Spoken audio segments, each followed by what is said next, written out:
الوصفة اللي هتبهري بها ضيوفك من شياكتها وطعامتها. وقبل ما نبدأ الطريقة تعالوا نشوف الوصفة اللي هنعملها مع بعض النهاردة قد ايه بجد خطيرة جدا طعمها وشكلها. وهقولك على خطوات كده ازاي تخلي السمكة طالعة معاكي طرية مستوية وجوسي وفيها سوائل بالشكل ده. تعالوا قربوا كده اما اوريكم السوائل اللي نازلة منها. شايفين السمكة وجمالها؟ تعالوا بقى بسرعة نبدأ الطريقة ونقول بسم الله الرحمن الرحيم. معايا 3 سمكات من البوري، تقدري انت تجيبي اي نوع، نضفتهم كويس وفتحتهم بالشكل ده من عند البطن لغاية الاخر لغاية الظهر، بس سايبة الجلد كده ولحم بسيط ماسك من الاخر. وعندي بقى دلوقتي التتبيلة المعتمدة عندي اللي البرطمان ده دايما بيكون لازم يكون موجود عندي على الرف في التلاجة، ولما بيخلص لازم اعمل غيره علشان بيوفر لي وقت ومجهود كتير جدا. الخلطة دي عبارة عن فلفل احمر او فلفل الوان ومعاه توم ومعاه ملح وكركم وكمان كمون وبهارات سمك وخل وليمون، وبنضربهم كويس جدا في الكبة. وهحط لكم طريقة التتبيلة دي في أول تعليق مثبت، بجد جميلة جدا. ادخلوا على اللينك ده، لازم تشوفوا طريقة التتبيلة دي هتريحكم جدا. يعني البرطمان ده بيقعد عندي شهر على الرف في التلاجة ما بيجرالوش أي حاجة.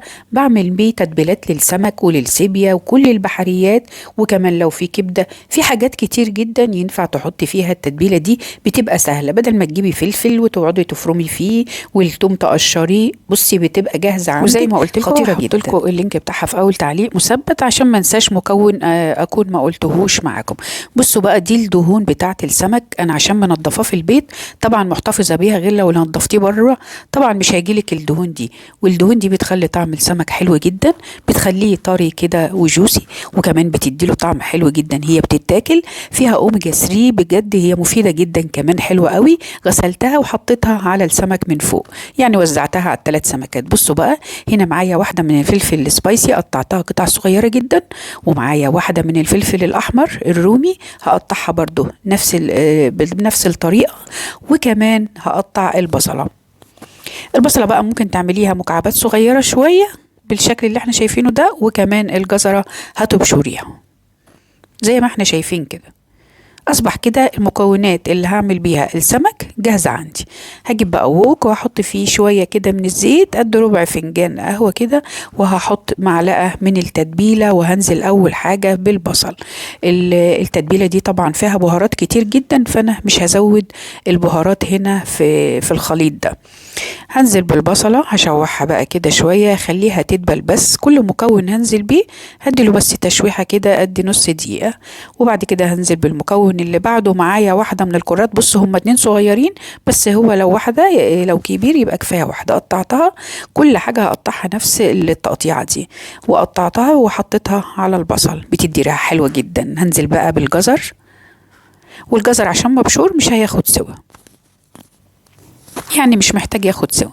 هقلب بقى تقلبتين كده. اثناء بقى وانتوا بتعملوا الخلطة دي شموا بقى الريحة والجمال. انزلي بقى بالفلفل الاحمر والفلفل السبايسي وانزلي بيهم وقلبي بقى كده، اديها تشويحتين. تقدري تستغني عن الفلفل السبايسي او الفلفل الشطة اللي حطيته. بصوا بقى انا هحط هنا توابل سمك، هحط معلقة صغيرة ممسوحة، وهظبط بقى الملح بتاعي ده، الملح الصخري او البحري، اي نوع ملح عادي مفيش مشكلة. حطي منه، اظبطي منه ملحك، اظبطي الملح على اساس ان انا عندي التتبيلة فيها كمية من الملح. ومعايا هنا بقى حوالي 4 معالق من الكرفس المفروم، وده بنزل بيه اخر حاجة علشان ما يدبلش ويغير لونه، عايزاه يحتفظ باللون الاخضر بتاعه. بصوا بقى هنا جبت ورقة من الفويل، هقسم هجيب 3 من اللي هعمله ده. جبت ورق فويل وعليه ورق زبدة، وهحط عليه جزء من الخليط. حاولوا الخليط ده تقسموه على ال3 سمكات، وتحطوا بقى عملت بطاطس شرايح كده زي الشيبسي، زي تقطيعة الشيبسي. وهحط يعني احط جزء من الخليط عليها البطاطس عليها السمكة، وهعمل الفويل والورق الزبدة فوقها، علشان ورق الزبدة طبعا صحي، والورق الفويل او القصدير ده خطر، فما ينفعش يلامس الاكل. عشان كده حطيت ورق الزبدة وضمتها كده زي المروحة. عارفين المروحة اللي كنتوا بتعمليها وانتوا صغيرين كده، بتتنوا فيها كده، هي كده بالظبط.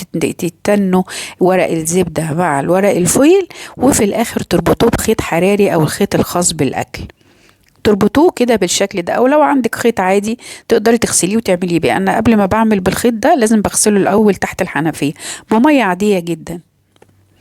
عملت بقى الثلاث سمكات بنفس طريقة السمكة اللي قلت لكم عليها.